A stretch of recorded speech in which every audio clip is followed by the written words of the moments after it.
Bom, pessoal, então sejam muito bem-vindos, né, todos vocês. Eu sou Fátima Mota, sou sócia-diretora da Fátima Mota Treinamentos. Esse trabalho faz parte da nossa Escola de Líderes, que vem aí se desenvolvendo no decorrer dos tempos, principalmente pós-pandemia.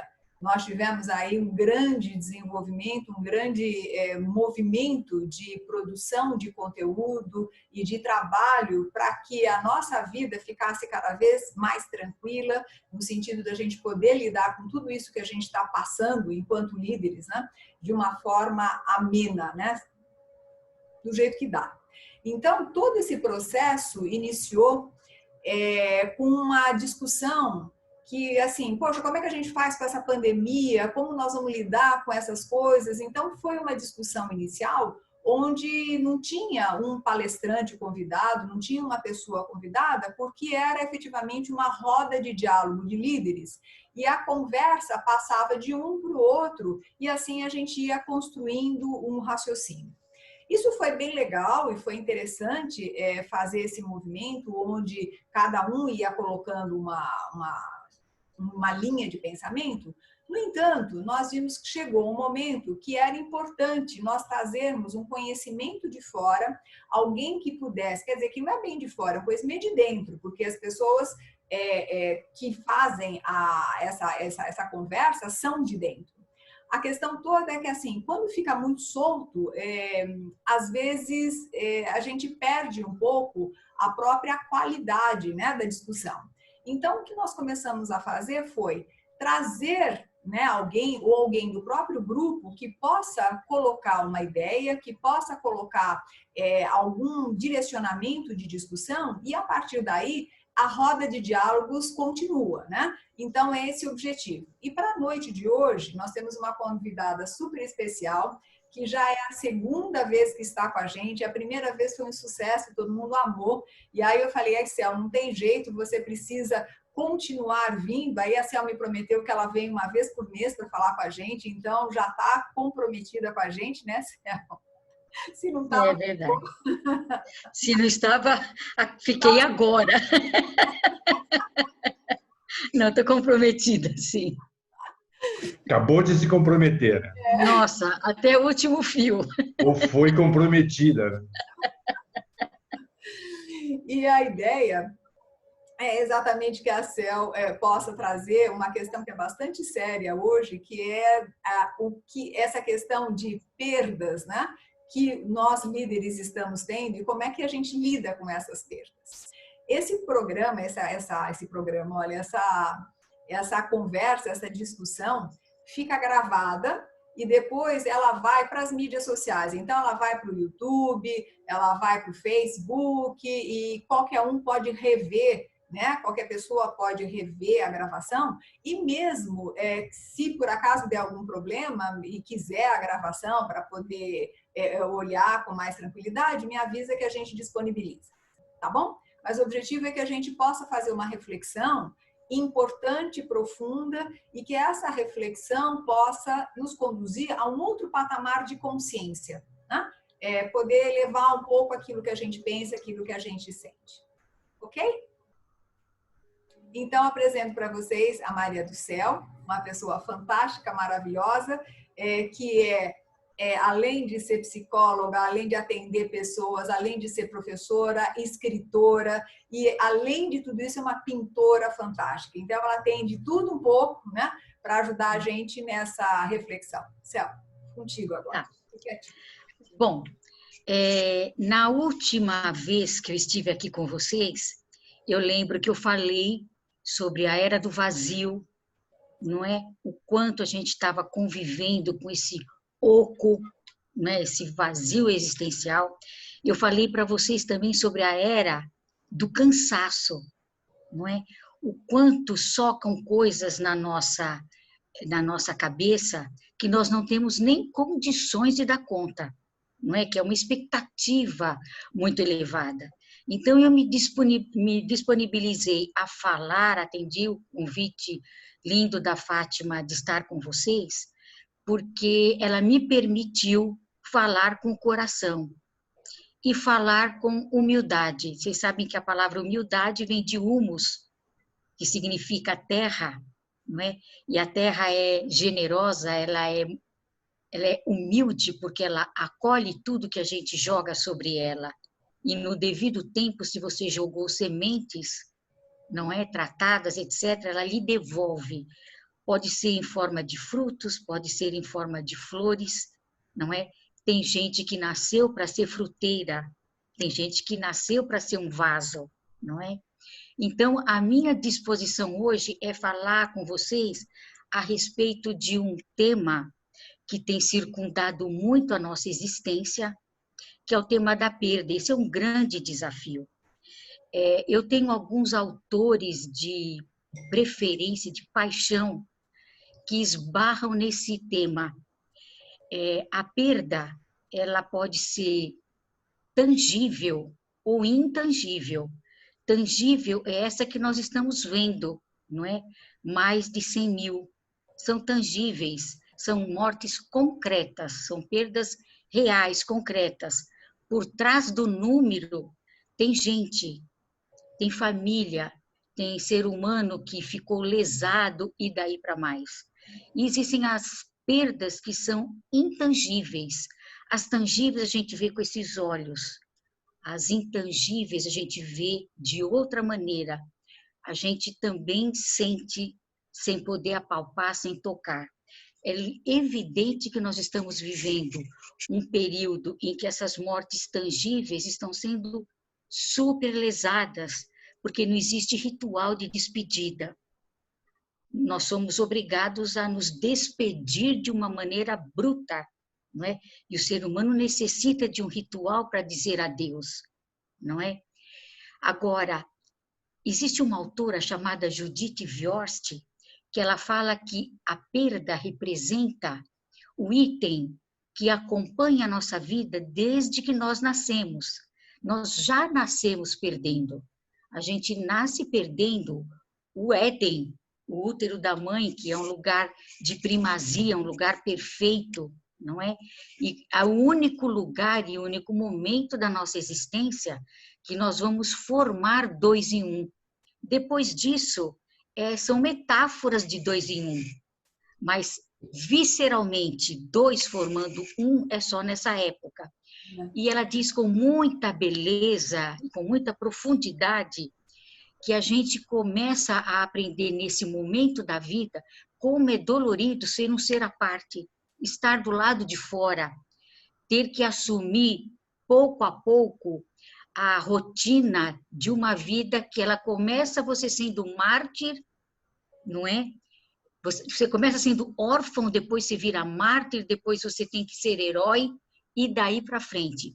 Órfão porque desconectou, mártir porque descobre que a vida não é tão simples assim, você tem horário para as coisas, quanto mais você vai crescendo, mais papéis vão sendo apresentados a você, não é?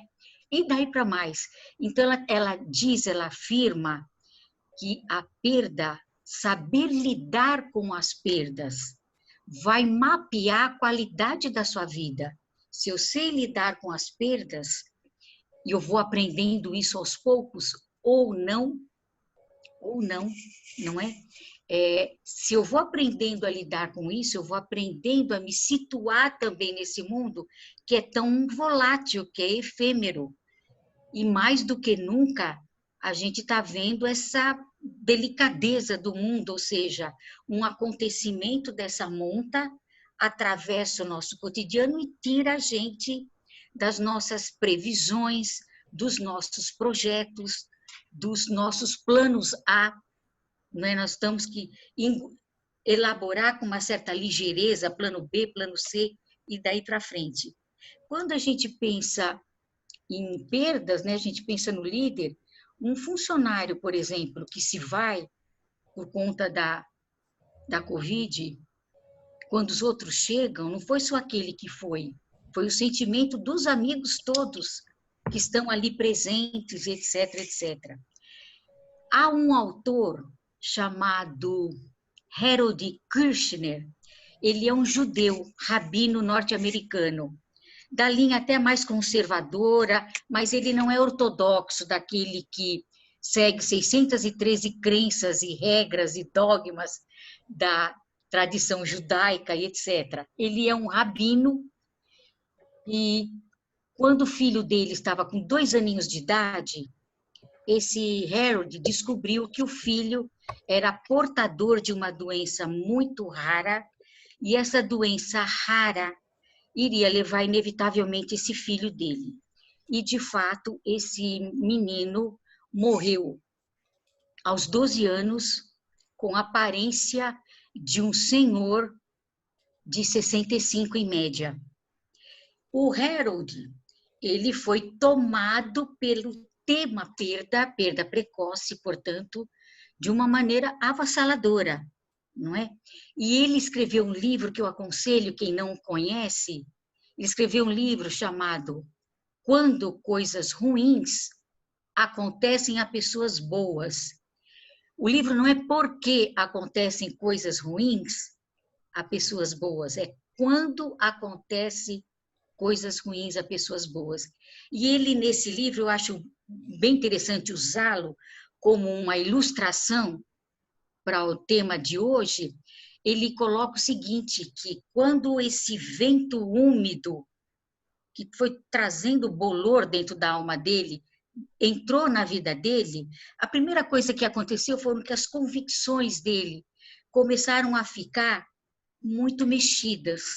Ele ficou atrapalhado na crença dele, ele ficou contundido no coração dele, e ele teve que rever muita coisa.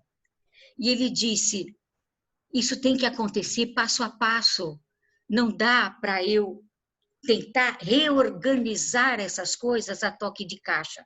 Ele teve que viver o luto antecipatório, porque era programado que aquilo iria acontecer mesmo, e o luto antecipatório é medonho. Hoje, quando alguém vai ao hospital, aliás, ir ao hospital já é um drama. Você fala, se eu não tenho, eu vou pegar, não é? Então, quando você vai ao hospital e é diagnosticado que você está contaminado por esse vírus, primeira coisa que já vem à cabeça é, meu Deus do céu, vou ser entubado. E os meus amigos que trabalham na área médica, eles dizem que as reações são as mais variadas e as mais expressivas. Tem gente que já quer se despedir da pessoa que foi com ele, porque acha que se for para a UTI para ser entubado, não sai mais. E daí para frente. Então, o Harold Kirchner, ele falou que a primeira coisa que acontece com a gente é essa quebra, você se quebra por dentro, não é?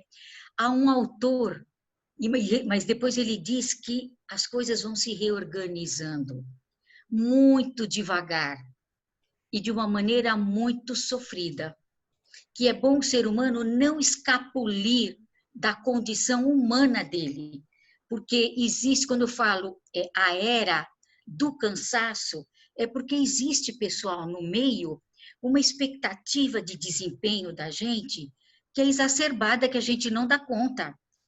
Tem coisa que eu não tenho condições de dar conta, eu choro, eu encosto minha cabeça no tampo da mesa e choro feito criança, assim, não é? Tem coisa que eu consigo dar mais conta, outras não. E eu tenho que respeitar esses meus limites.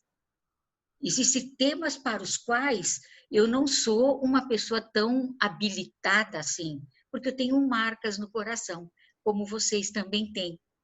E quando a gente mexe com antigas feridas, a gente diz que eu faço qualquer coisa, eu vendo a alma ao diabo para não atualizar essas velhas feridas. Porque quando você atualiza, dói muito mais do que essa ferida primária, quando ela foi construída. Há um filósofo chamado Heidegger, que ele disse que mexer com perda é como você entrar em contato com a noite escura, com a noite do fim do mundo. E ele fala isso de uma maneira muito contundente. Ele diz que esse fim da noite é mais ou menos parecido com aquele momento da vida em que você perde as esperanças. E você também perde o desejo de ter esperanças, porque você acha que não vai conseguir mesmo. Então, você olha para a vida e diz, não há mais possibilidade de eu encontrar um motivo para viver e nem para morrer. O Harold Kirchner, ele falou uma coisinha tão mimosa, ele falou assim, lá pelas tantas,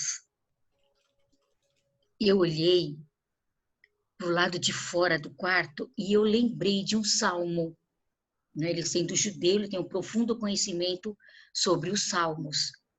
E ele diz que ele entrou em contato, veio no coração dele um salmo de Davi que diz assim, de onde me virá o socorro?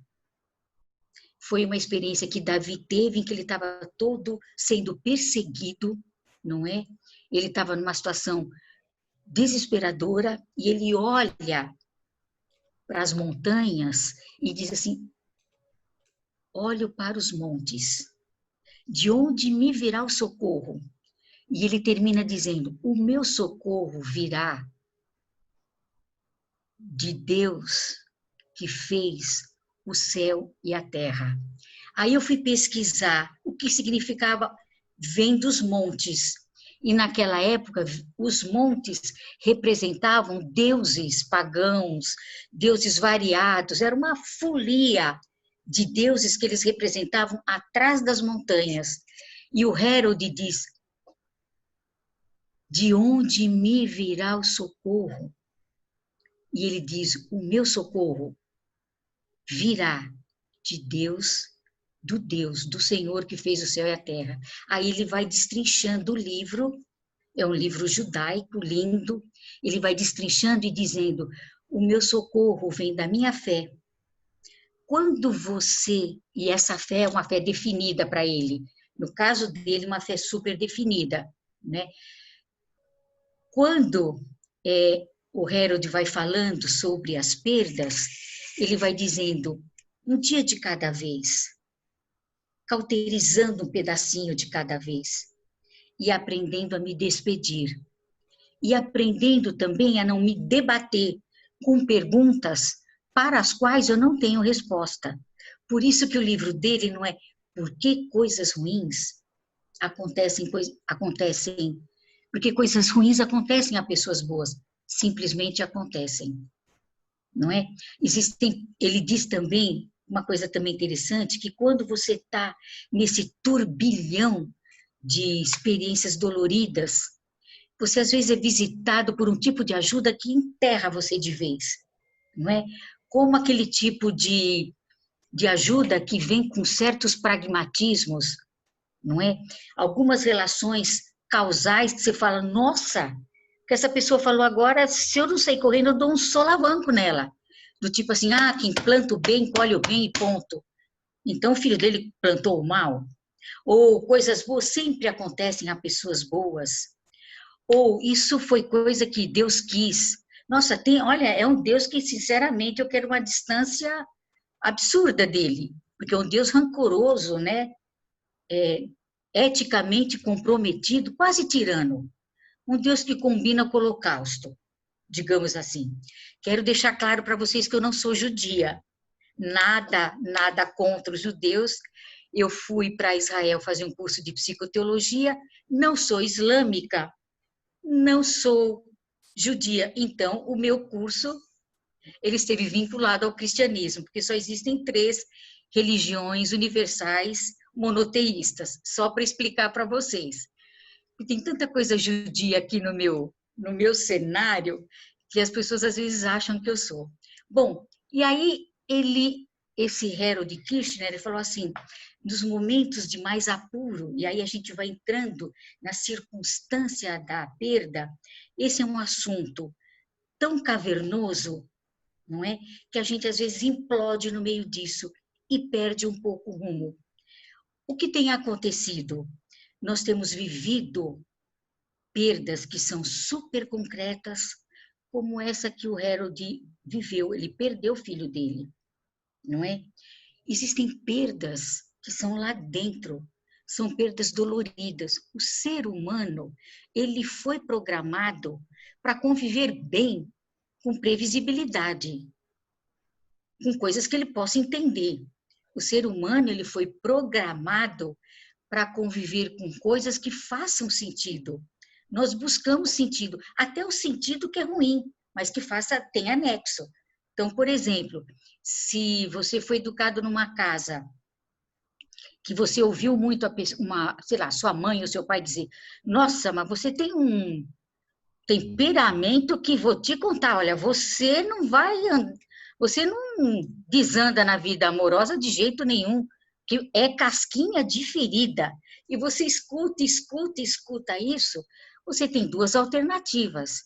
Ou você rompe o nexo e diz assim: nossa, eu sou tão bacana, como minha mãe é ruim. Não tem? Fica claro? Então, assim, minha mãe é ruim, porque eu sou uma pessoa legal. Eu acabo optando por desenvolver até uma persona chatinha que dá gosto, que é aquela pessoa casquinha. Você fala, lá vem ela, você tem até de se esconder debaixo da mesa, porque você busca coerência. Fala, olha, se minha mãe falou que eu sou jogo duro, eu sou mesmo. Minha mãe não seria perversa a esse ponto. Eu dei um exemplo muito simplório, só para vocês entenderem como isso vai da coisa mais simplória até a coisa mais complexa. Nós acabamos perdendo muito essa noção nítida dos pontos cardeais, não é? A gente ficou com norte, sul, leste e oeste muito revirado, né? Muito desalinhado. Hoje a gente está assumindo como psicóloga o papel de ajudadora e também de vítima, não é? Porque a gente também não sabe o que vai acontecer com a gente. Essa imprevisibilidade, ela acaba produzindo perdas que são difíceis também de serem cauterizadas. Uma dessas perdas é a certeza no depois, né?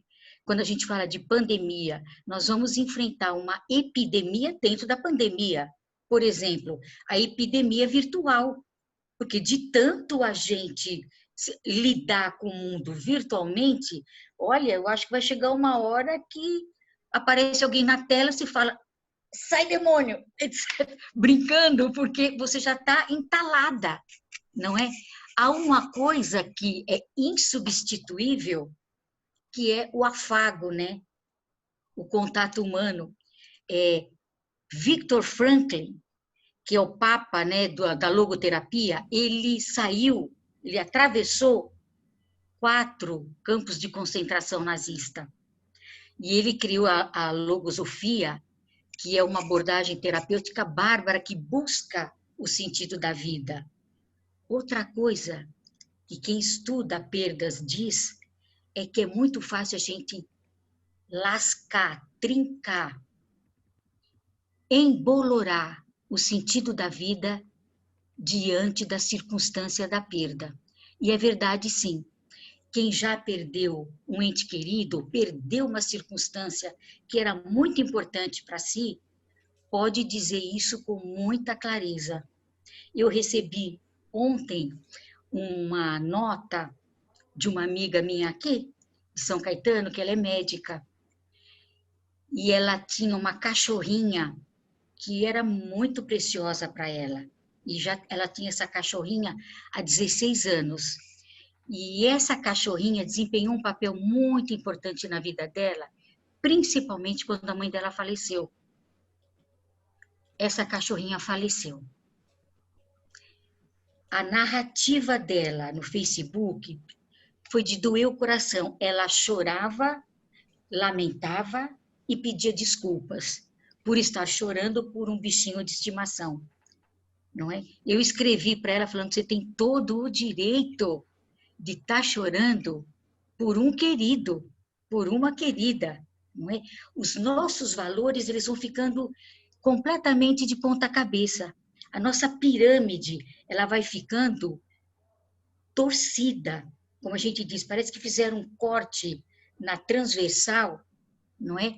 Como a gente fazendo com uma sequoia, né? Você faz um corte longitudinal, você descobre em laboratório tudo que essa super árvore frondosa, enorme, viveu ao longo da vida. Da mesma forma como se acontecer uma infiltraçãozinha, por pequena que seja, bem localizada, naquela árvore monumental, não serve mais para nada. Dentro desse conceito de perdas e o que tudo isso promove na nossa existência, o Viktor Frankl, ele fala assim, olha, o sentido da vida é fundamental que você fique de olho nele, porque se você não ficar de olho em ter um objetivo para a sua vida, quando bater um vento frio, ele vai te derrubar e você não se ergue. O sentido da vida, ele também pode ser transformado, decodificado, ampliado, dilatado, inclusive por conta de momentos de perda. O que a gente tem visto ultimamente? Olha, a gente tem vivido a pandemia. A gente acabou de ver uma catástrofe no Líbano. São catástrofes que vêm vindo, uma atrás da outra, não é? Que vem sacudindo a humanidade. Fora essas coisas macro que mexem com a gente, não é? Não tem aquele texto que diz, quando os sinos dobram, não é? Eu lamento pela morte de alguém, porque alguém está morrendo, mas eu também lamento pelas minhas, não é? As perdas, elas se misturam muito. Então, quando a gente vê essas catástrofes todas à nossa volta, inevitavelmente, a gente entra em contato com as nossas pequenas catástrofes e pequenas perdas. Uma pequena perda, a criancinha, quando a mãe a leva para a escola pela primeira vez e diz que vai buscá-la às 5 da tarde, se a mãe demorar 5 minutos, dependendo da qualidade relacional que é ali, para aquela criança, aqueles 5 minutos podem representar uma perda plena para toda a vida. Minha mãe me abandonou, me largou aqui, me penduro nas gradinhas. Nunca mais vou ver minha mãe. Outra coisa importante também que a gente vê com as perdas é que, dependendo de como você as viveu num primeiro momento da sua vida, na fase adulta você não tem muita sustentação saudável. Exemplo, eu vou falar para vocês de 3 possibilidades de consequências que são desenvolvidas mediante perdas que você não conseguiu trabalhar no seu palato, não desceu, não se harmonizou. Uma é a maturidade precoce. São aquelas pessoas que se tornaram adultas antes da hora. Conhecem pessoas assim? Parece que queimaram etapa. Saltaram da infância, já puf, passaram pela adolescência raspando, botando tênis e já pum, entraram na fase adulta. É lógico, quando a gente queima a etapa das experiências mais irresponsáveis, experiências mais nômades, que você não tem que se fincar, se fixar e etc., isso vai trazer consequência, não é? Então, essa maturidade precoce, ela é possível quando você armazena num saquinho plástico e amarra o gogó dos seus sentimentos. Porque se você ficar sentindo, você não consegue saltar para uma racionalidade, para uma postura tão adulta. Outra consequência de perdas que não foram bem cauterizadas é essa postura de alguém que faz da vida, transforma o sentido da vida exclusivamente em ajudar o outro. São aquelas pessoas que cedem na relação de ajuda. Então, ajudam demais da conta. Então, na medida em que eu ajudo demais os outros, eu não tenho tempo nem possibilidade para conviver com os meus rombos. Eu convivo com os rombos do outro. E eu vou colocando as pessoas arrombadas dentro de mim. E daí para frente, e fico toda preenchida, fico estufada, me perco até de vista. Eu acho que vocês devem conhecer também pessoas que funcionam desse jeito. Relação de ajuda tem limite, né? Não é? Então, você fica adotando as pessoas para não entrar em contato com as suas perdas existenciais. Um outro estilo de formato da pista de perdas não resolvidas são aquelas pessoas que emperram no papelzinho de vítima, né? Eu emperro no papelzinho de vítima e eu não saio daquilo. Então, exatamente o contrário. Todo mundo que está à minha volta tem que adivinhar que eu necessito ser ajudado ou ajudada. Fui clara, pessoal? Deu para entender até aqui? Quando a gente fala de perdas, a gente está falando também de um estrondo psíquico. Ou seja, existem algumas perdas para as quais nós não temos sustentação psíquica para aguentar. E por isso a gente tomba. E é importante que você não se furte da sua condição de ser humano. Eu posso tombar. Eu tenho o direito também de tombar. Eu tenho o direito de dizer agora não dá. Agora eu tenho que me voltar para mim e cuidar dessas trincas, não é? Porque senão vai dar infiltração mesmo no meu prédio. Na primeira live que eu falei com vocês, eu falei bastante sobre a casa de dentro e a casa de fora, lembram? Eu falei que nós somos convidados a olhar a vida da janela, mas os olhos são meus. Eu tenho livre-arbítrio também por onde eu quero pousar os meus olhos, não é?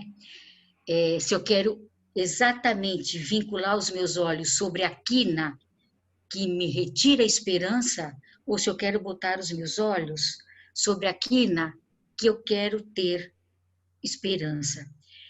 Eu vou narrar para vocês, vou falar para vocês, a primeira pessoa que neste período desses meses todos me feriu tendo sido atingido pelo corona. Quando começou essa história do afastamento, eu toco violino. É um instrumento que eu estou aprendendo a tocar, desenvolvi uma paixão, não só uma paixão, como um problema na cervical por causa dele, mas uma paixão profunda. E esse meu violino, eu não sei como, se eu derrubei, se ele caiu, não interessa. Ele trincou um negocinho dele. Eu entrei e falei, meu Deus do céu, e agora, o que eu faço? E a minha professora de violino, ela falou, olha, eu vou te dar o nome de um luthier, que você vai procurar por ele é especialista em violino. E aí eu peguei o endereço, fui com meu apetrechinho dentro da caixinha, cheguei lá, era uma casa simples, apareceu aquele senhor de cabelo grisalho, uma simpatia. Eu lembrei do meu pai imediatamente. Aí ele falou, começou a conversar comigo e me conduziu. Ele falou assim, eu quero que você conheça o meu ateliê. Falei, vou lá para o ateliê dele. Subimos uma escadinha, um treme-treme de escadinha, e desemboquei numa saleta. Vocês não têm noção do que era aquilo. Violinos machucados de todo tipo, com a alma ferida de todo tipo. Violões que ele mesmo elaborava. Ele começou a cuidar de violino por causa da filha dele, que começou a aprender, etc, etc. E aquele senhor, ele abria os móveis para eu ver, cheio de caixinha de madeira, tudo feito por ele. Era uma coisa artesanal, super humilde, simplesinha, com muito pó, um relógio daqueles antigos que você puxa as cordas. Ele fez questão de puxar as cordas para eu ver que o cuco estava funcionando, e começamos a conversar.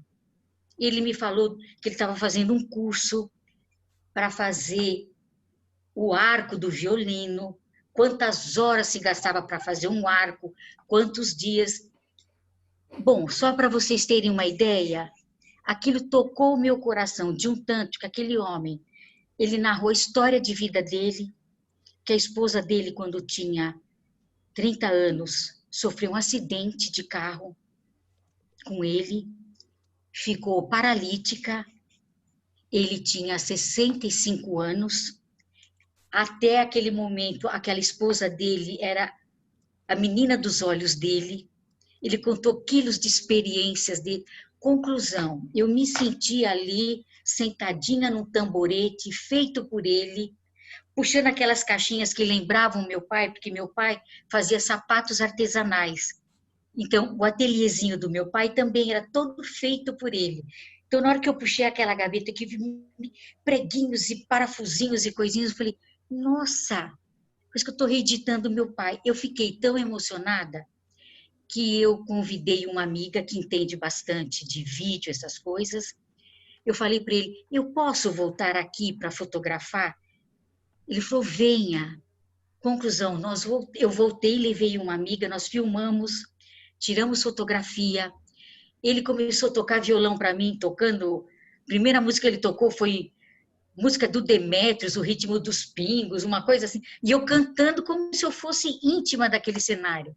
Fiz o vídeo e quando ele telefonou para mim para dizer que o meu violino estava curado, eu voltei, entreguei o vídeo para ele, mas já com a máscara. Esse vídeo era um vídeo para divulgá-lo, porque ele estava muito escondidinho ali trabalhando. E eu achei que as pessoas precisavam conhecer aquela alma tão brilhante, tão linda. E depois eu fiquei sabendo, através da filha dele, a filha dele me telefonou para informar que o pai dela havia falecido. Ele não tinha conseguido sobreviver a esse vírus. E que aquele vídeo foi a divulgação da vida e da morte dele. Eu fiz um poema sobre ele, usando aquela música Aleluia, de fundo e etc., com fotografias dele, imagens dele, dos violinos machucados que ele consertava e tudo mais. Por que eu narrei essa história? Essa foi uma perda, pessoal, de uma pessoa que eu vi 2 vezes. 2 vezes. Mas vocês vejam como faz diferença você ter um sentido para a vida. Esse senhor, ele tinha uma vida com sentido. E porque ele tinha uma vida com sentido, eu entrei em contato com ele 2 vezes e ele marcou o meu coração. Então, o que eu estou querendo dizer? Eu lembro que eu falei na outra live de vocês, eu falei que a imagem que me vinha é de que nós estávamos todos dentro de um túnel, não é? E que dentro desse túnel, e que não é uma gruta, porque a gruta não tem saída e túnel tem saída, eu lembro que eu falei para vocês que eu gostaria muito de sair desse túnel melhorada, uma pessoa melhor. E eu lembro que eu falei para vocês que assim, eu gostaria de todo o meu coração que eu saísse do outro lado, sendo aquele tipo de pessoa que o outro, quando não estivesse bem, se lembrasse de mim para dividir. Lembrasse que eu existia. Como esse senhor Ezequiel, luthier, especialista em violino, marcou a minha vida. Pela delicadeza, pela dignidade e pelo fato de ter na vida um sentido. Ele sabia porque era importante ele estar vivo. Ele tinha amor às coisas. Ele tinha amor à vida dele. Ele tinha amor à história dele, que foi tão recheada por baques, por situações adversas e etc, etc. Eu quero terminar essa live dizendo para vocês, sim, qual é a conclusão que a gente chega a respeito disso. Viver perdas nós sempre vamos viver. Nós não temos como saltar isto. Primeira questão. Então, viva a vida um dia de cada vez. Um dia de cada vez. Outra coisa importante é, o niilismo não é a última palavra. Niilismo é nada vale a pena, e etc, etc. O niilismo pode servir como indagações para você pensar sobre a vida, Mas o niilismo não é a última palavra. A última palavra, no meu conceito, é viver uma vida sob a égide do conviver. Conviver. Viver com, para você poder transcender. Há um texto no hebraico, na tradução diz assim: quero trazer à memória o que me pode dar esperança. Desejo a todos vocês que tragam à memória o que pode trazer esperança ao coração de vocês. Há uma coisa também que é linda, que diz assim, que a palavra de ordem deveria ser hoje ressignificar. É um bilhete premiado você poder mudar a vida. E a gente está sendo convidado mais do que nunca para mudar a nossa história. Desejo para vocês de todo o coração que o que eu falei tenha entrado no coração de vocês. Estou agora aberta a perguntas, a colocações de vocês, junto com a Fátima. Olha, Céu, eu acho que depois de ouvir você, assim, né, a nossa alma fica maior, fica engrandecida, fica agradecida, enfim, fica mais viva, né? Então, primeiro, uma gratidão de alma pela beleza das reflexões que você fez conosco, né?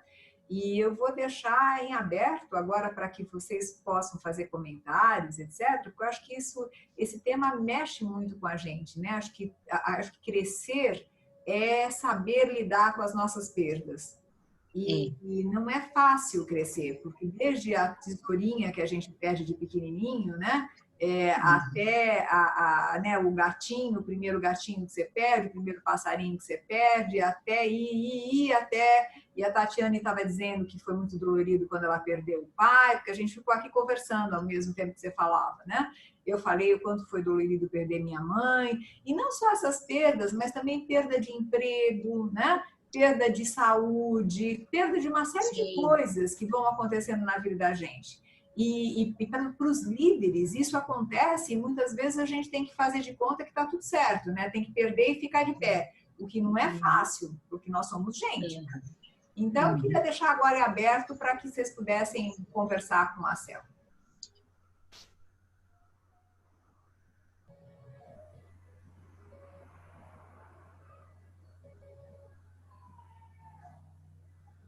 Não percam a oportunidade.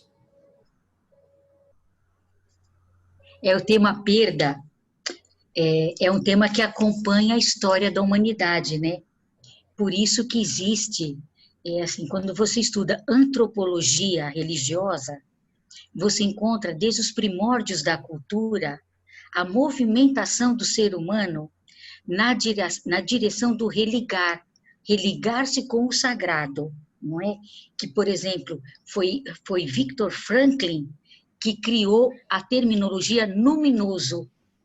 Luminoso é a conexão com o sagrado, porque o ser humano, esse tema, ele é um tema tão dolorido que você precisa segurar com a sua mãozinha numa outra mão que traga à sua existência a sensação de que sou muito mais forte do que você e posso te segurar, te amparar no meio dessa hecatombe que, às vezes, determinados tipos de perda levam a gente.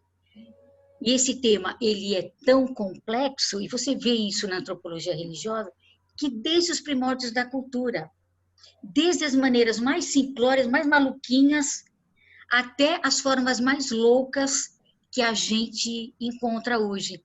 Quando você pega, por exemplo, o filme do Akira Kurosawa, Sonhos, tem um dos quadros que fala da morte com aqueles barquinhos de papel, com as lanterninhas, né, com as velas no rio, indo embora.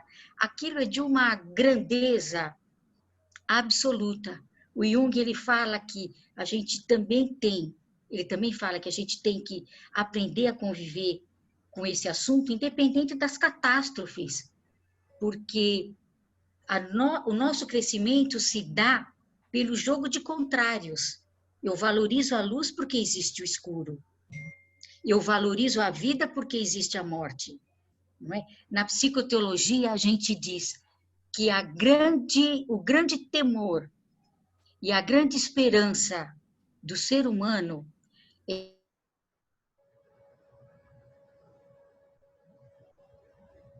exatamente porque eu posso conjugar com a boca cheia esses dois verbos, eu nasço, eu morro, e é imponderável, não há como eu negociar com esse verbo, né, eu morro, não é? É que você busca ter uma vida, uma pitada de excelência, uma pitadinha de excelência, porque ela é efêmera e porque ela tem um destino, eu não tenho como reter a possibilidade da morte, independente de eu crer que isso daqui é uma passagem, que depois tem outra vida, ou qualquer outro tipo de crença que postergue a minha existência humana, a minha existência, porque a outra não será humana. Então, prestaram atenção, existe, a gente fala aqui, o grande terror e, ao mesmo tempo, a grande esperança para o ser humano é essa consciência de que eu vou. Céu, desculpa. A Noemi Pasqualino, eu li agora. É uma amiga minha, conheço. Uma pessoa maravilhosa. A Noemi está colocando o seguinte, Noemi, se quiser abrir a câmera, por favor, vai ser um prazer, tá? A Noemi está dizendo o seguinte, Maria do Céu, como liderança, como amigo, pai ou mãe, como, a seu ver, podemos ajudar um colaborador, um amigo, um filho a atravessar o túnel da perda e sair fortalecido? Muita gratidão a você e a Fátima por essa oportunidade. Imagina, Noemi, nós é que agradecemos a sua presença. Mas e aí, Céu, como é que um líder ajuda um colaborador a fazer essa passagem? O que você acha? Eu acho que a colaboração ela está muito vinculada à não negação. Existem sublimações e racionalizações que levam o coração que tá sofrendo ao buraco da solidão, não é? Então, assim, a negação é um fenômeno muito medonho e muito injusto. Então, quanto mais humana você for, não é? Diante dessa possibilidade, abrir a janela para o diálogo sobre isso, não é? Abrir uma janela para o diálogo, isso é fundamental. Dependendo por exemplo, se isso está acontecendo numa equipe, um dos integrantes faleceu ou teve uma perda ali, de um dos integrantes perdeu um ente querido, etc.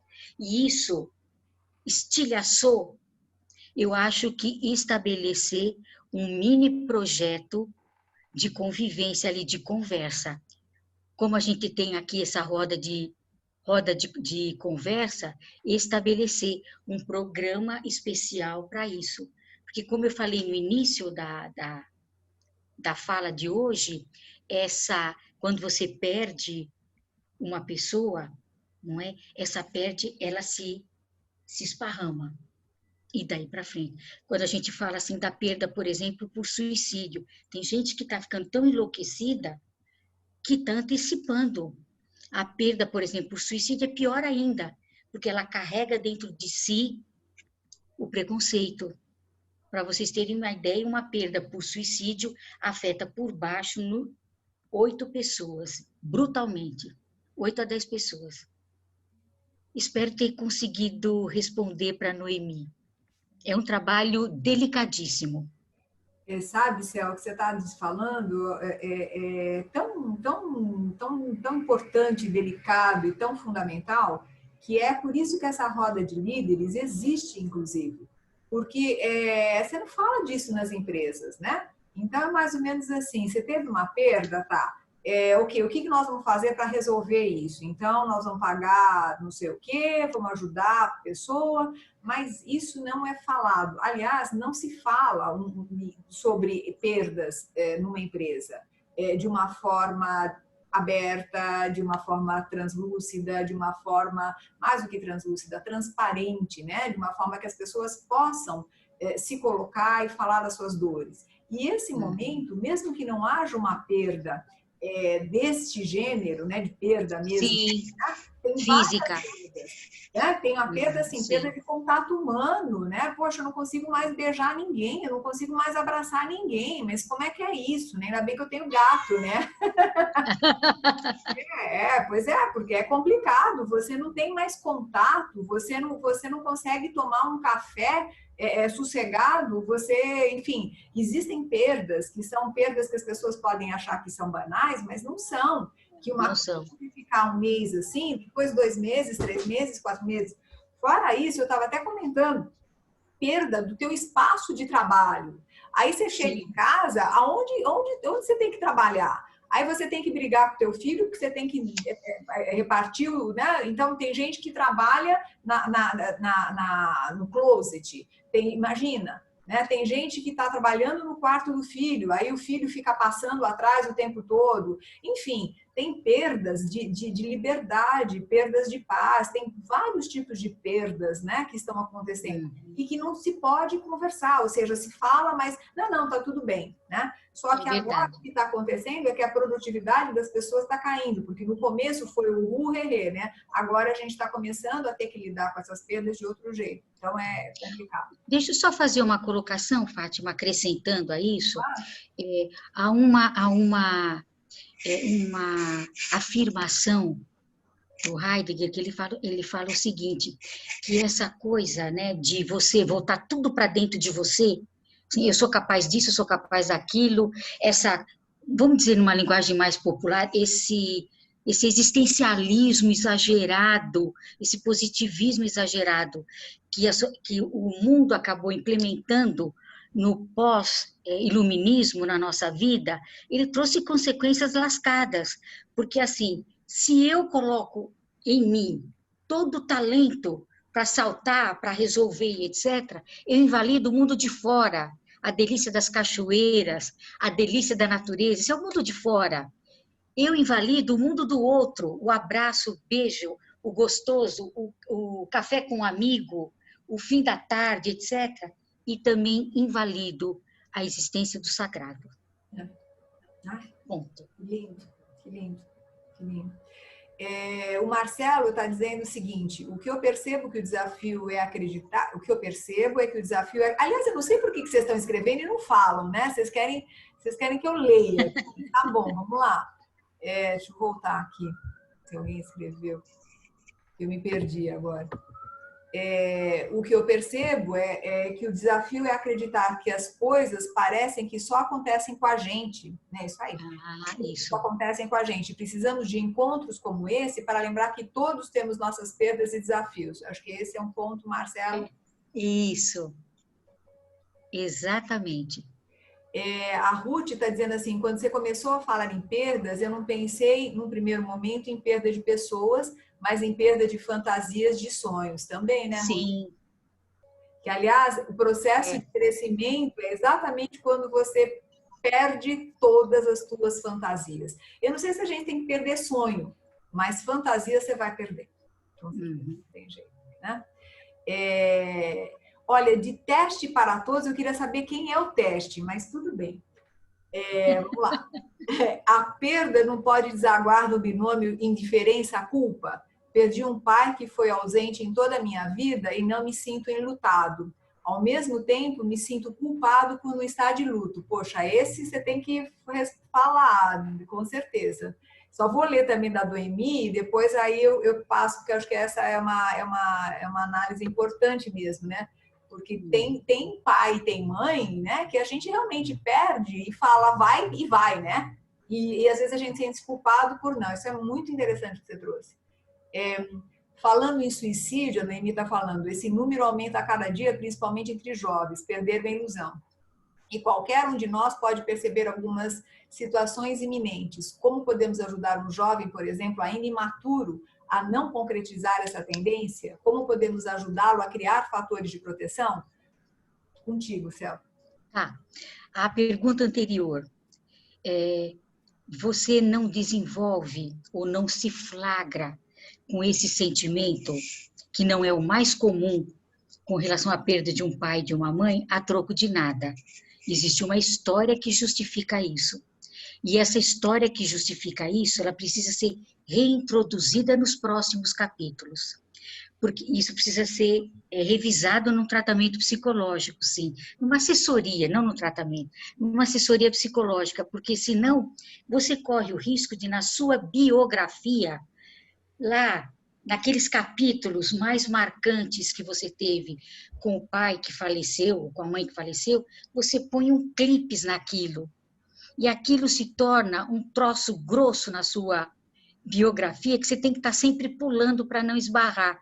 Então, é importante diluir esses sentimentos que ficaram, não porque a assim, ausência de nostalgia ou de melancolia pela perda seja uma coisa que moralmente é questionável, de maneira nenhuma.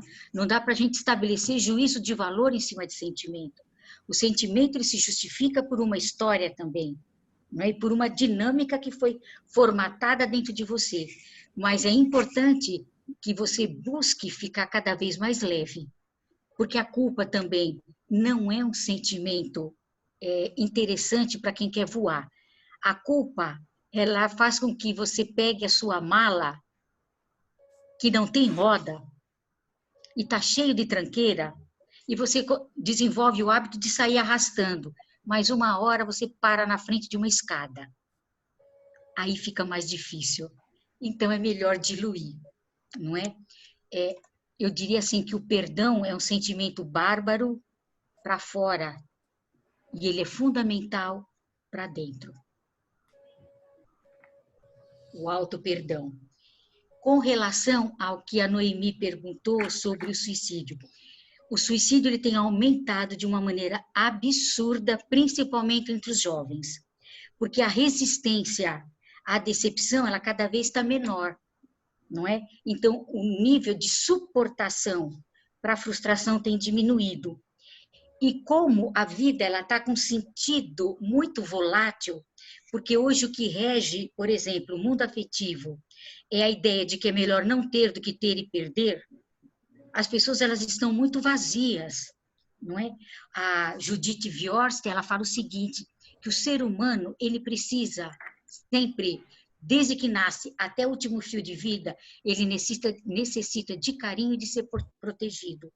Então, o suicídio, ele está muito vinculado, quem se suicida não quer se suicidar, quer acabar com a dor que está dentro dele. Ele quer acabar com aquele negócio ruim que está dentro dele e que ele não vê saída. Então, uma das alternativas para existe uma rede de ajuda, em São Caetano tem, na maioria das cidades tem hoje. Essa rede de ajuda começa com a aproximação para tentar tirar a pessoa do mistério. Tentar tirar a pessoa do mistério significa ouvir essa pessoa. E percebendo que existe ali um nível de angústia ou de ausência de sentido muito representativo, essa pessoa precisa ser encaminhada. Porque chega um determinado momento que na sua cabeça não existe mesmo outra alternativa para tirar aquela dor.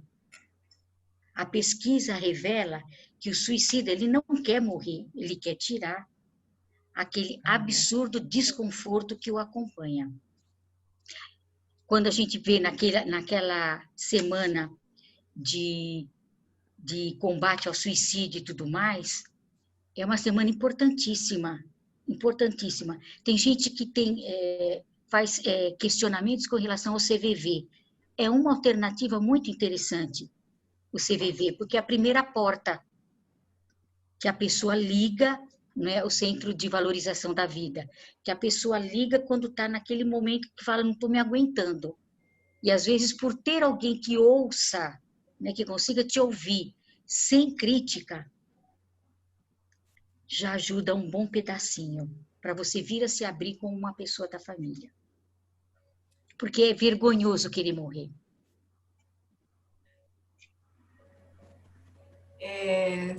Céu, eu nem sei como te agradecer, pessoal, a gente já estourou, já são 19h04, né? Então eu não quero mais abusar da Céu e nem de ninguém, né?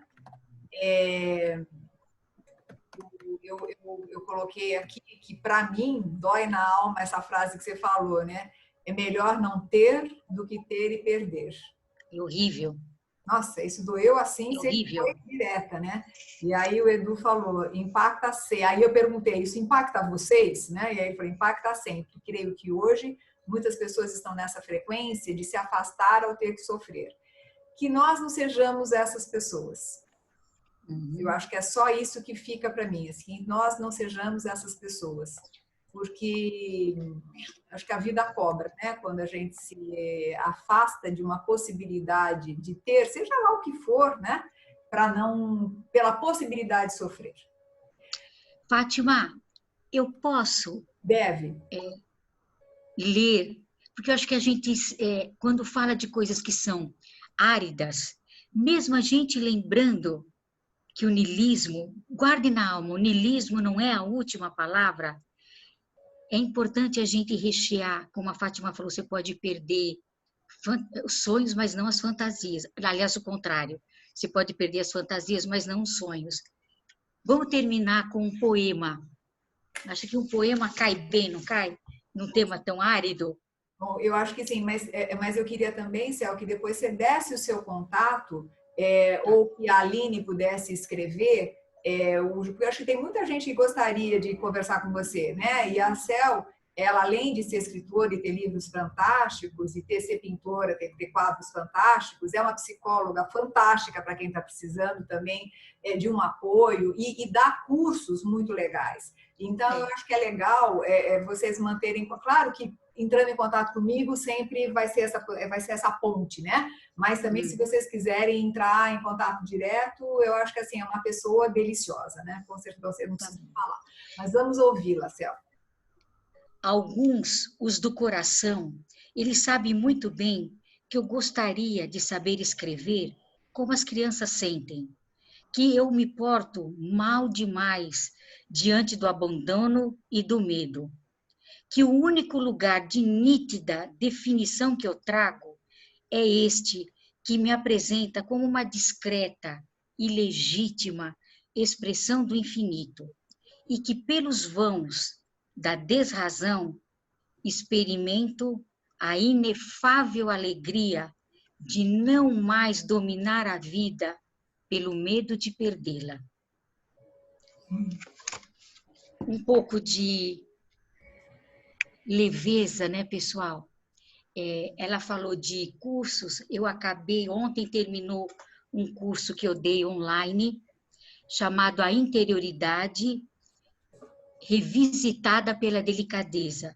Nós fizemos uma viagem pelo mundo dos significados dos sentidos, o mundo pela experiência da busca de um novo tempo, e abrimos a janela para um novo curso que vai rolar aí, que é sobre virtudes que conspiram a favor da felicidade. Eu vou mandar depois uma comunicação para vocês. Meu telefone, se vocês quiserem anotar. Pode falar que eu anoto aqui e a gente... Tá. Pode falar. Meu telefone o código é 11 São Paulo 99224 8899. Meu site é www.mariadocelformiga.com.br. E meu e-mail é ave do sol, ave de pássaro, ave do sol, tudo junto, @uol.com.br.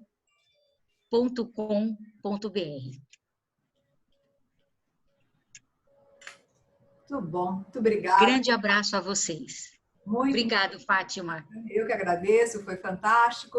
Pessoal, só uns avisos, lembrando que amanhã a live que eu vou fazer vai ser sobre cobrança. Como os diversos tipos de personalidade Como as pessoas, de maneira geral, e as suas diversas personalidades lidam com a cobrança. Porque eu acho que a gente está sofrendo muito com as cobranças e, dependendo da nossa personalidade, isso é maior ou menor, né? A dor é maior ou menor.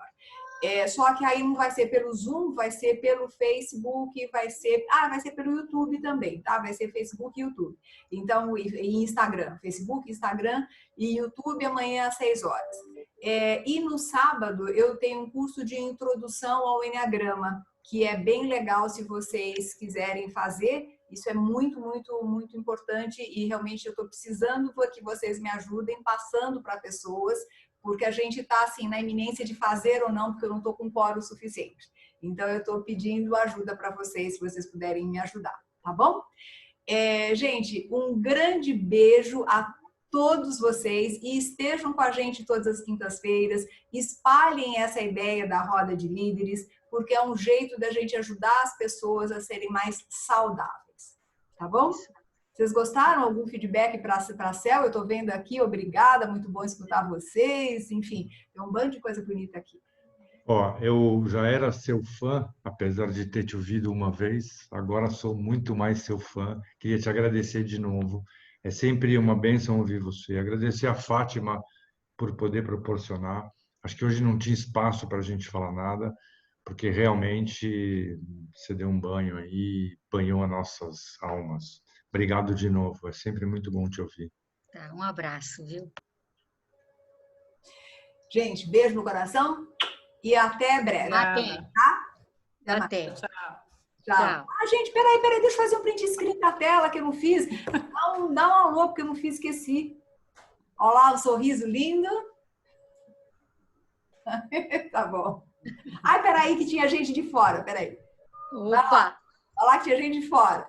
Ó, o teste que eu tava querendo tanto ver quem é, tá aí. A Noemi, você não quer ligar a câmera? Marisa? Vai ser agora ou nunca. Noemi? Eu não consigo ligar a câmera. Ô, Noemi. Ô, Noemi. O teste, eu vou dormir pensando quem é o teste. Pronto. Noemi, querida. Que ótimo. A casa tá uma bagunça, eu vou ficar devendo. Então não precisa, não tem importância que a casa tá uma bagunça. Mas tá bom, gente, beijo. Vamos então só fazer um alô e tchau. Até mais. Tchau, até. Até mais. Tchau, gente.